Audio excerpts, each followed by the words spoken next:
अस्सलाम वालेकुम। कैसे हो बच्चों आप लोग? मज़े में तो हो ना?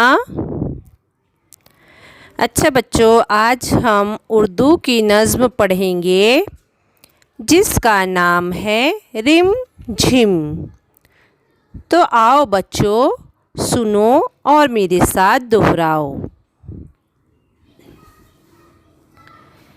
बादल बरसे रिम झिम रिम झिम रिम झिम रिम झिम रिम झिम रिम झिम।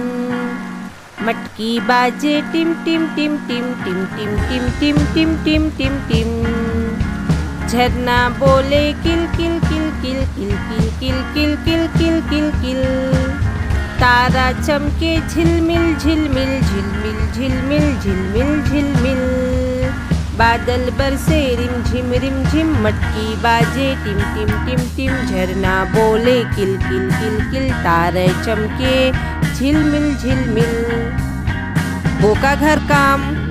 आप लोगों को इस गीत को खूब अच्छी तरह से गाकर याद करना है, मेरे साथ दोहराना है और मुझको अपनी वॉइस रिकॉर्डिंग व्हाट्सएप पर सेंड करना है।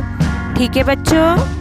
अल्लाह हाफिज़। घर में रहो, महफूज रहो।